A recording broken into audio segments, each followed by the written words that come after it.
Well, as of yesterday, there have been 831 deaths in Arizona due to the coronavirus. Now, every day we have added to those numbers, but to others, they're more than just numbers. They're brothers, they're sisters, they're children, their mothers, and for the Rios family, their father.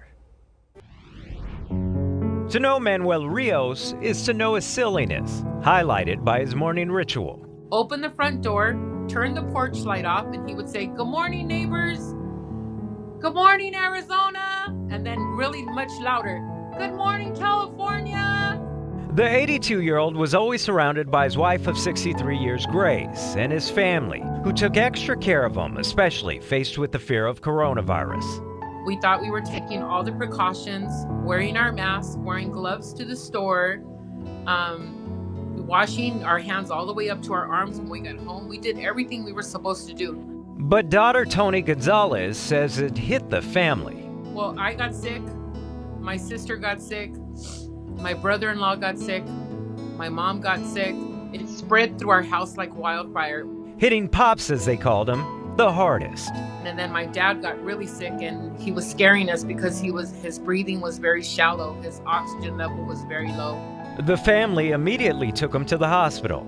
That was the hardest thing in the world.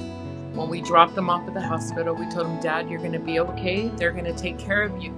We'll be back right here to pick you up when you get better, okay?" And we all gave him a hug and a kiss. And due to COVID-19, hospitals restricted access to patients only, but Banner Estrella kept the family informed.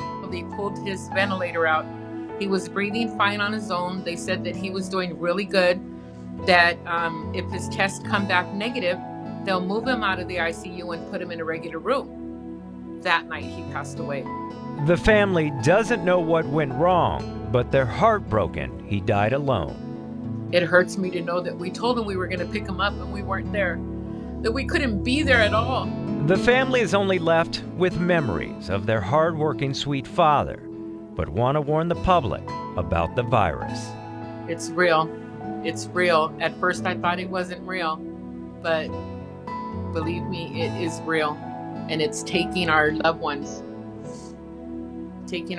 So we got to take care of them more. As of this morning, they still don't know what went wrong with their dad. I was able to get them the direct number into Banner Patient Services, so hopefully they can get some answers, but more importantly, they can get some closure. So heartbreaking, and unfortunately, this has played out close to 900 times here in Arizona as we've seen that number of deaths, and unfortunately, we just hit that grim milestone of 100,000 across the United States.